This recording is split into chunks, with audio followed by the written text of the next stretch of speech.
బియ్యంతో పుల్లట్లు చేసుకొని తిని ఉంటారు అందరూ. కానీ స్పెషల్‌గా ఈ విధంగా జొన్నలతో ఎప్పుడైనా ట్రై చేశారా ఒక్కసారైనా పుల్లట్లని? ఎంత టేస్టీగా ఉంటాయండి. ఎందుకని ఇన్ని రోజులు అసలు చేయలేదా అనే డౌట్ అయితే వస్తుంది మీకైతే. తప్పకుండా ట్రై చేయాల్సిందే ఈ రెసిపీ. ఎలాంటి పప్పులు కూడా అవసరం లేదు. కేవలం 2 ఇంగ్రీడియెంట్స్ ఉంటే చాలు మనకి ఈ పుల్లట్లయితే టేస్టీగా రెడీ అయిపోతాయి. మిక్సింగ్ బౌల్‌లోకి 2 కప్పుల జొన్నలు వేసుకొని అందులోనే 1 కప్పు పెరుగు, 1½ కప్పు నీళ్లు వేసేసుకొని బాగా మిక్స్ చేసుకొని నానబెట్టుకోవాలి. పొద్దున చూపిస్తున్నానండి నేను ఇక్కడ. మార్నింగ్ కల్లా మనకి ఈ జొన్నలు పెరుగులో నాని లైట్‌గా పులుపు వాసన అయితే వస్తూ ఉంటాయి. ఫర్మెంట్ అయినట్టు స్మెల్ వస్తూ ఉంటుందన్నట్టు. ఇప్పుడు వీటిని మనము మిక్సీ జార్లో వేసేసుకొని బాగా మెత్తగా స్మూత్‌గా మిక్సీ అయితే పట్టుకోవాలి.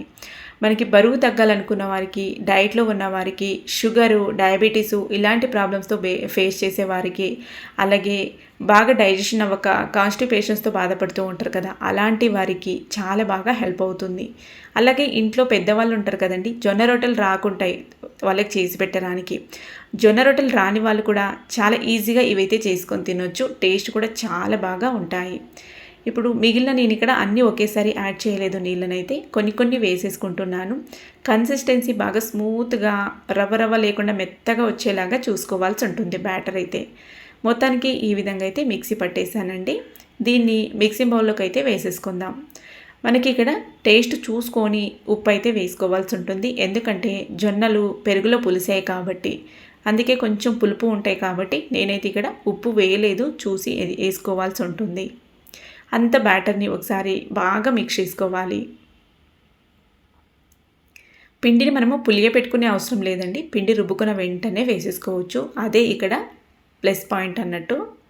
ఇప్పుడు ఇది క్లోజ్ చేసి పక్కన పెట్టేసి పొయ్యి మీద ప్యాన్ పెట్టుకొని హీట్ అయిన తర్వాత ఈ విధంగా ఒక గరిటె పిండి వేసేసుకొని మరి పల్చగా స్ప్రెడ్ చేసే అవసరం లేకుండా లైట్గా స్ప్రెడ్ చేసుకోండి. ఈ విధంగా చూసారు కదా, ఫ్లేమ్ అనేది మీడియం ఫ్లేమ్లో ఉండాలి. హై ఫ్లేమ్లో అస్సలు పెట్టుకోకండి.